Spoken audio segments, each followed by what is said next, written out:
And how do we start? At any time? Yes.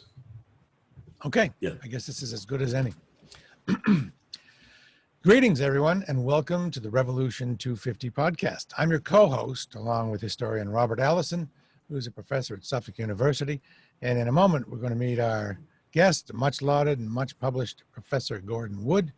And that's in a moment. But first, Bob, can you tell us a little bit about Rev 250 or Revolution 250? Yeah, thanks, Bradley. Yeah, Revolution 250 is a consortium of history organizations in Massachusetts. We have a few in Rhode Island and in New Hampshire, looking at ways to commemorate the 250th anniversaries of the American Revolution, which are happening right now. This is the year of the Boston Massacre trials, the things that make the revolution happen. So we have about 60 plus organizations which know we need to commemorate these things and take this opportunity to educate people about the importance of the revolution. And for that reason, we couldn't have anyone better to talk to than Gordon Wood. There's probably isn't an historian who has done more to recover the history of the founding than Gordon Wood, who for about 40 years has taught at Brown University. He was the Alva Oway University professor and a professor of history at Brown. His first book, The Creation of the American Republic, received the Dunning-Prize and the Bancroft Prize. And his book, The Radicalism of the American Revolution, received the Pulitzer-Prize. He's written books about Benjamin Franklin, about Thomas Jefferson and John Adams. You know, Gordon Wood is really the guy if you're talking about the American Revolution. And we're really delighted to have you with us, Gordon. So thank you for joining us. So Bob's going to do that. Go ahead. Go ahead. I'm pleased to be talking with you. I just wanted to say that Bob's going to do the heavy lifting with the questioning, and I'm just going to listen in and pop in with a question from time to time as it occurs to me. So Bob, Great. Go ahead. Good. So Gordon, you're working on a new book now on constitutional. And you want to tell us a little bit about the idea? Hello? Your new book is on constitutionalism in the American Revolution. Correct. Are you there? Well, yes. Yeah, the Americans made unbelievable contributions to constitutionalism. One of the most creative periods in not just American history, certainly the most creative period in American history was the 50 years or so between the 1760s and the early 19th century. But I think one of the most creative periods in the history of the world in terms of contributions to constitutionalism. We really created the notion of a written constitution that would be ratified by the people and stand apart from the government as a limitation on the government. We created the notion of a Bill of Rights that would apply not just to the executive, but apply as well to the legislature, to the entire government. So these are important constitutional contributions, and I think the most important is that we created institutions to implement these ideas. So it's an extraordinary period in world history. Now, we take written constitutions for granted because we have them. Can you tell us a little bit about the importance of a written as opposed to, say, the British model? Well, nowadays, of course, our Constitution has become, to a large extent, unwritten as well. And I think everyone understands that conventions and customs are important as well as a written Constitution. But what a written Constitution does, and this is where the British do not have, gives the judiciary a handle on which they can make determinations that limit the legislature of the state. And that's something that the Brits have not been able to do. That is, Parliament is sovereign, and whatever it says is constitutional. Now, the British have struggled recently with this problem, and some of the courts have begun using the treaties that Britain has signed having to do with human rights as a kind of constitutional limitation on Parliament. But otherwise, for the most part, there's nothing that limits the legislature, that is the Parliament of England, in the way that our Congress is limited by our Bill of Rights. I have a question. Yes, If I could Bradley. ask Sure. you, my name is Bradley J. Nice to be with you. The title of the book, Radicalism of the American Revolution. Radical in what way? And I ask that because in some ways, weren't other revolutions more radical? Well, other revolutions were more violent, but if you're going to associate radicalism with violence, then the American Revolution is not the most radical. But I think if you talk about the changes that took place over the half century in the United States, it was truly radical, especially in the North. The North really became dominated by the early 19th century by middle-class people, and suddenly the whole world has changed. If you went to sleep in 1760 and woke up in 1820, you wouldn't say in Massachusetts, you wouldn't recognize the world you had woken up in. That's why actually Washington Irving's book on Rip Van Winkle was so popular, because he captured the kinds of changes that just took place in that period. America turned into the northern part of America turned into a middle-class society. And I think that's essentially the radicalism that I'm talking about. There were lots of changes that took place legally and constitutionally, but socially and culturally, I think the changes were immense. And you see these as part of the revolution, or resulting from the revolution? Yes. Well, in the same way that the changes that took place in France were part of the French Revolution. Yes, they're very much part of the American Revolution. Yes. Once it started as an imperial contest between Britain and its colonies, but it soon escalated and became something far more formidable, far greater. Mm-hmm. And that gets expressed in the North in particular. Mm-hmm. Now, in your new book, you do have a chapter on slavery and constitutionalism, and I wondered if you could tell us a little bit about the institution of slavery as it's affected by the revolution. Well, I think slavery, of course, had existed for thousands of years, since antiquity, and all of a sudden, the American Revolution, without substantial criticism, a few Quakers here and there in the middle of the 18th century, but what made a difference for the history of slavery, I mean worldwide, was the American Revolution. We made it a problem that it hadn't been a problem before. And in the North, it became an integral part of the reforms that took place in the northern states. I mean, there were a series of reforms that each state undertook, having to do with hereditary laws of inheritance, education, crime and punishment, all of these things, disestablishment of churches. Of course, that didn't happen in Massachusetts, but it happened elsewhere, doing away with the Anglican Church. But alongside that was anti-slavery legislation. So anti-slavery, and I don't think anti-slavery is just an offshoot of the revolution. It's not just due to the contagion of liberty, but it's inherent in the revolution itself, and is implemented in the northern states for the first time in the history of the world. You have a major anti-slave movements in each of the states and of the northern states, and by 1804, all of these northern states had abolished slavery.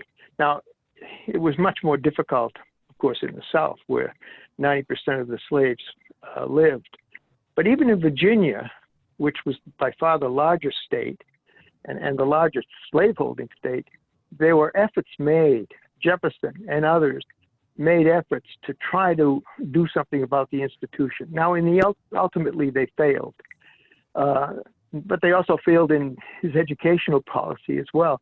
It was very difficult to change things, but the effort was there. In the North, all of these things were successful, including changes in inheritance, changes in education, and changes in in the institution of slavery. May I ask about the reasons that the revolution actually came to be?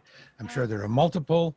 There's the freedom thing and the economic reasons. Can you give me a few of them and weight them if possible? Because you read that, it was really about the economics. The whole freedom thing was not really the case. Yeah. But I'm sure it's a little bit of everything, but maybe you can weight them for me. Well, I don't think I could weight them, but I certainly don't think that there's an either-or situation. Obviously, there are. I think the biggest thing, if you want to look at it from the highest perspective, from a bird's eye view, for example, you'd have to say that the revolution was coming sooner or later because these colonies were growing faster than England itself demographically, that is in population. They were the highest standard of living of any people in the world, and they were feeling their independence, so to speak, in every way. And so, in some sense, I think you'd have to say the revolution was inevitable. Sooner or later, these colonies were going to ask for some kind of independence. Now, what happened is it was a kind of happenstance. The 7 Years' War cost Great Britain a great deal of money. The principal theater of war was in the North America. So the British thought, well, maybe the colonies ought to pay some of this, especially since it benefited them.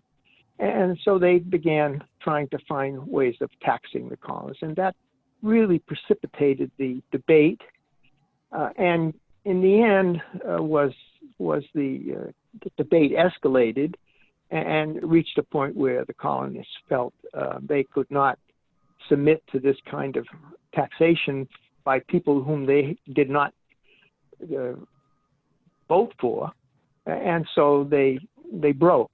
But I think in the larger sense of scheme, I think you'd see that the colonies were sooner or later going to assert themselves, and this was the incident that set them off. I mean, the results of the 7 Years' War and the attempts by the British government to tax them, and the British simply hadn't appreciated, I think, the extent to which the colonies had matured.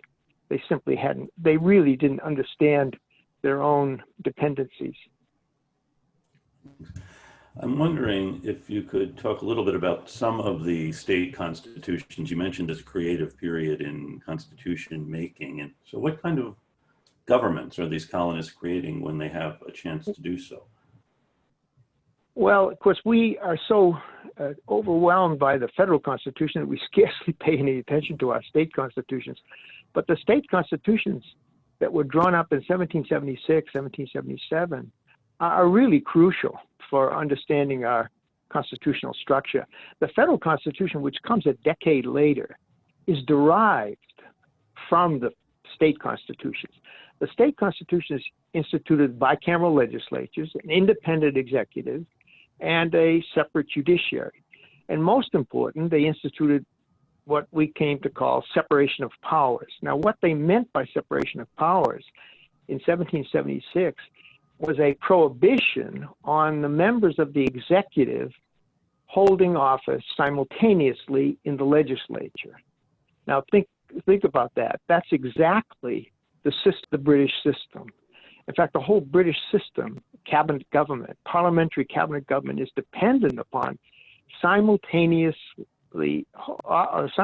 office holding. That is, members of the parliament hold crown offices as ministers. And in fact, it's essential that they hold an office in the parliament if they're going to maintain their position in the cabinet. If they should lose their seat in parliament, they have to resign from their cabinet ministry until they can find another safe seat and get back into the cabinet. That's the exact opposite of our system. When Hillary Clinton was appointed Secretary of State, she had to resign from her seat as senator from New York, because that's prohibited in the federal Constitution, which was derived from the state constitutions, which all of them set up this notion of separation of powers. So at that point, we went off in a very different constitutional direction from the English, who have stuck with their parliamentary system. And of course, I think most countries in the world that have any kind of democratic system have generally followed the English system rather than our system, which does lead to problems of loggerheads and stifling of getting things done, because there's no easy way to reconcile the executive, which is the government, with the legislature. The British don't have that same problem, but we're stuck with our separation of powers, which was implemented in these state constitutions, along with bills of rights, which then were copied by the federal constitution 10 years later.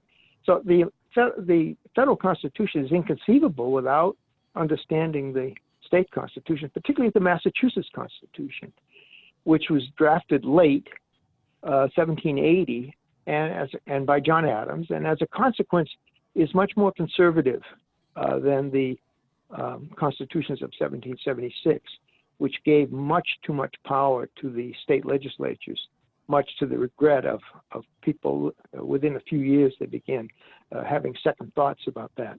But so the Massachusetts Constitution became a kind of model, giving the governor, for example, a veto, a qualified veto, although Adams wanted to have an absolute veto, a qualified veto. That gets implemented in the federal constitution with the president having a veto. That was a very important model for the federal people in the convention in 1787. We're speaking with historian Gordon Wood, who, among his many books, has the Pulitzer-Prize winner, The Radicalism of the American Revolution. One man's a freedom fighter is another man's terrorist. Did England view these colonists, these revolutionaries, as terrorists the way we feel about terrorists today? And did they have a point? Well, they did. I think they didn't use the term terrorist, but they were certainly aware of the violence that was being perpetrated in the colonies. I mean, if you were a British official or someone loyal to the British Crown, you certainly had to be upset at what was happening in say Massachusetts. And in fact, I think the British made this mistake in thinking that Massachusetts was such a hotbed of rebels and terrorists, if you will, that the problem was all Massachusetts, and therefore they could come down harshly on Massachusetts and not have any other colonies be affected by that. But that, of course, was a major mistake they made with the coercive acts, which I think galvanized the other colonists, because they reached the conclusion that they could do that to Massachusetts, they could do that to us, and I think that's what unified the colonists. But the British certainly did see the colonists as wild rabble that needed to be put down. Gordon, you've also written about a couple of the main characters in the story. I mean, you have a terrific book about Benjamin Franklin, and your most recent book is looking at Adams and Jefferson, and you have a book about the personalities. Could you say a little bit about one or two of the characters who made this happen that we should understand more? Right. Well, Franklin, of course, is, I think, in some respects, the most interesting, because he comes to the revolution very late. He had spent the bulk of his adult life abroad in London. He was sent over there in 1757 by the Pennsylvania Assembly to royalize the colonies. Of course, to royalize that colony, it was a proprietary colony owned by the Penn family. And he hated the Penns, and he wanted to make it a royal colony. And he was the agent to do that. And he stayed there. He came back briefly to look after his post office. He was the associate postal official for the empire in North America. Came back for a few months in 1764, but between 1757 and 1775, he lived in London. And many people had doubts of his Americanness. How loyal was he to the cause, to the patriot cause? And I think if the British had handled themselves differently, if they had made him, say, undersecretary to the New American Department, which was created in 1767, he might have stayed in Britain. He wanted some kind of an imperial office more significant than the one he already held, but they didn't. In fact, they iced him out, and then they really gave him a hard time with what he had done with the Hutchinson letters, exposing Thomas Hutchinson in Massachusetts.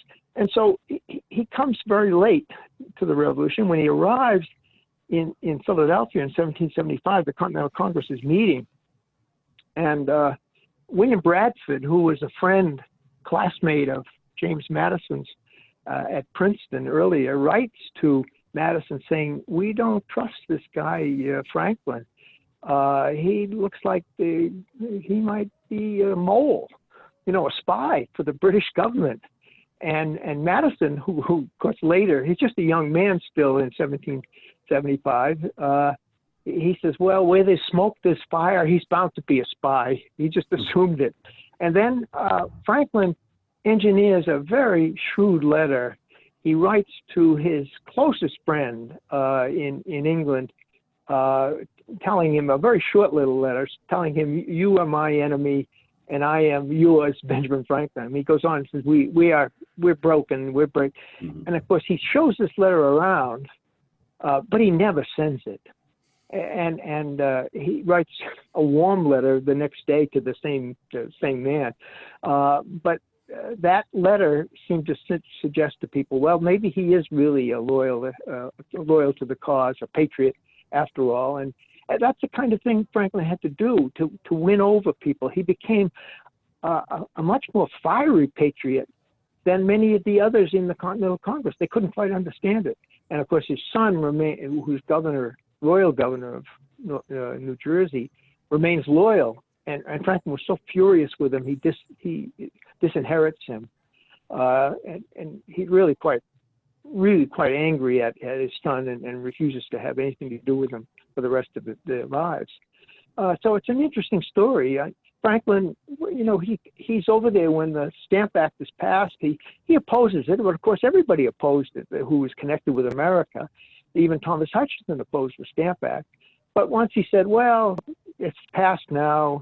Empires cost money. Let's get along," and he misunderstands the significance it had for Americans back home, back in North America.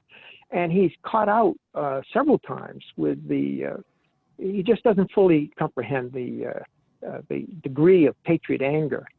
He's much more of a pragmatic guy, wants to get along with the system. And I think, as I say, I think if the British mishandled that, they might have kept Franklin a Brit, because he really loved England. And by the time he goes back, he's going back to, you might say, Hicksville, after living in London and dining with kings, and then to go back to the colonies. Well, goes back with a real anger because the Brits misunderstood and mistreated him. I think they missed a great opportunity. And still there is that suspicion, because as his son remains loyal, his son becomes one of the leading loyalists. And someone said it's just like the Franklins. They're going to be on either side. So whoever wins, the other one will be able to pardon the other. That's right. That didn't help the senior Franklin. He was so angry at his son. Right. And his son remains in office. I mean, all the other royal governors have enough sense to get onto a British ship and get away. Otherwise, they're going to be arrested. He stays at his post and then gets arrested and is thrown in prison. He later gets out escapes from prison. It's a complicated story. He was put in prison up in Connecticut. So he never fully comprehended what was happening either. I mean, it's an interesting story. I think we forget what a difficult thing it must have been for many people to break from England, because England was the source of liberty and the source of their prosperity up to that point. Could they break away and still be prosperous and still be free? I think we take for granted the revolution so easily, but it must have been a difficult decision. But what's extraordinary is how many people were willing to join the patriot cause. The Loyalists were never able to muster more than, that is, people loyal to Great Britain, never more than 20% really of the population, differed in different areas. Certainly Massachusetts was overwhelmingly patriot. So wasn't Virginia. There were many more Loyalists in the middle colonies, in New York and New Jersey. And, but in New England, it was very patriotic for historical reasons, having much to do, I think, with religion. But it's extraordinary when you think about it, how quickly these people became committed to becoming independent and becoming Republicans. That is to say, throwing off monarchy, which of course existed everywhere in the world and was taken for granted, to make this step to become a republic is extraordinary. These days, people trying to get stuff done politically seem pretty incivil, but I read accounts of how wild things were back in the time of the founders. If they were here now, would they say this is nothing compared to what we see, or were they more civil to each other back then, even though things were very stressful and their opinions were very divergent? Well, I don't think we're tarring and feathering anyone. There may be some mobs going on, but it's nothing compared to what went on back then. I mean, the population is much smaller, but the way in which the Whigs or the Patriots treated disloyal elements was really quite harsh. And most of them just remained silent. If you tried to speak out, you were quieted. You were either forced to your property would be destroyed. You could be arrested, and you could be tarred and feathered. I mean, it certainly was a much more violent. It's a real revolution in that sense. It's just that there's the opposition to it in most areas is cowed into submission. That was certainly true in Massachusetts, and it was true in Virginia as well. You do have much more fights in, say, New Jersey. When the royal troops arrive, then the Loyalists come out of the woodwork, and they have the protection of the royal troops.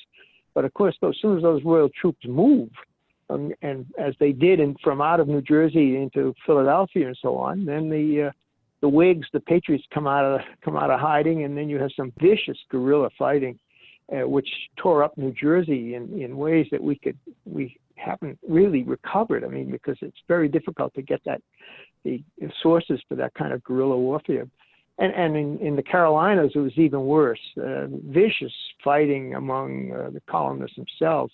Where the Loyalists have any strength at all, there's going to be a vicious fight. But that was not true in New England. For the most part, the Loyalists were cowed and left. When Howe leaves Boston, the major Loyalists leave. That is, people who had any wealth or property, and others just remain quiet through the whole Revolution War.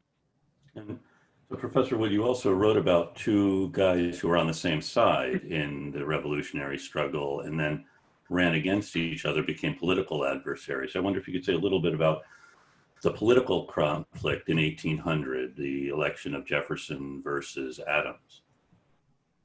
Well, out of the revolution, of course, comes a lot of complications, as it's always the case. And we were so unhappy. Many people were unhappy with the state constitutions that they created the federal constitution, which I think is not just a solution to the difficulties of the Articles of Confederation. Well, it was also seen by many, including James Madison, as a solution to the ultra-populism of the state constitutions. So that you have a federal government that is supported at the outset by, say, both James Madison and Alexander Hamilton. They write the Federalist Papers together. But once the government is created, President Washington appoints Alexander Hamilton as Secretary of the Treasury. Hamilton had a vision of the United States which was quite contrary to the one that Madison and his colleague Jefferson had. Hamilton has his model is Great Britain. He wants a fiscal military state that will be the equal of, in a few years, decades, he thinks about 4 or 5 decades, the United States will develop a standing army and a financial structure that can take on any of the European states on their terms. That is not the image that Jefferson and Madison have. So there's an immediate break with the leadership in the 90s. That is, the two parties emerge, one, the Federalist Party supporting Hamilton and Washington, and then the Jeffersonian Republican Party, largely Southern-based, which is very much frightened by this image of turning the United States into a fiscal military state on the English model. They think of them as, Jefferson thinks of Hamilton as a monarchist. He's bringing us back to monarchy. And now Adams is caught in the middle of this because he really isn't, he doesn't understand what Hamilton's doing, really, and is not happy about it, but he certainly is more a law and order guy than Jefferson, and he's not happy with what Jefferson is doing, but he's not happy with Hamilton either. He's that kind of guy, but he's the vice president under Washington, and he assumes he will be the president, and of course he is. He's very upset that in the election of 96, he wins, but he wins by only 3 electoral votes, and that really is humiliating to him. He never forgets that. And then, of course, he has a disastrous presidency in many respects. He's got a quasi-war with France that forces the Federalists and Adams himself to sign on to the Alien Sedition Acts, which the Federalists never recover from the taint. And this, even today, the people refer back to the Alien Sedition Acts as something horrible. So then he confronts his former friend and his vice president in the election of 1800, and he loses, and it's utterly humiliating to him. He just can't believe it, and he refuses to attend Jefferson's inauguration. He gets on a 4 a.m. stage to get back to Quincy, Massachusetts as fast as possible, and the friendship is gone for the next few years until 1812. Mutual friend Benjamin Rush, Dr. Benjamin Rush, who knows Adams better than Jefferson, but brings the two men back together, and they have that extraordinary correspondence between 1812 and 1826 with these two former revolutionaries coming together. But they differ so much in their conception of human nature. Jefferson he believes in nurture, not nature. Adams believes in nature, not nurture. You're born to be unequal. Adams is the realist. He says societies are inherently unequal. What's this business of all men are created equal? He really comes in many respects to repudiate the Declaration of Independence. He believes in equal rights, but the idea that men are actually equal, born equal, he says is poppycock, and that will lead us into a lot of trouble. And so it's just an extraordinary contrast, which was why I was attracted to it. They differ in so many ways, even though they both agreed on the revolution. And to see their contrast in so many ways, you can admire Adams. He's got a much better sense of humor than Jefferson, but Jefferson is by far the smoother character, and of course he ends up being the man we pay all honor to, largely because of his writing of the Declaration of Independence. Sorry. Professor Wood, I believe we're almost out of time. I have one more question, which is rather abstract. And if you need clarification, Bob will give you that clarification. The question is, Was the revolution a mistake? Parentheses. A mistake. Yeah. Well, I don't usually think of historical issues in those terms, but I think you have to say it was not a mistake in the sense that you had, coming out of the revolution, the most extraordinary development that has taken place over the last, 400 years. That is the emergence of this tiny bit of colonies, when you think about it, running along the North American coast. Think back to 1607, emerging as the greatest power that the world has ever known. I mean, whether for good or for ill, it's a great saga. I mean, it rivals anything that the development of the Roman Empire or the development of the British Empire. The emergence of the United States out of these puny colonies to become this huge, great power is a world historical event, and so it's hard to think of it in any terms of being a mistake. There you go. Unless, of course, your present day feelings about the history of the United States, which is, of course, is true of the West in general. This self-criticism is so great that people probably would agree with you that it was a mistake. But I don't think he was raising the question rhetorically. That's not my position, that it was a mistake. Okay. But it's a question that Bob and I decided, we're going to just throw that out there and see what happens. All right. Well, thank you so much, Professor Wood, for your time. Okay.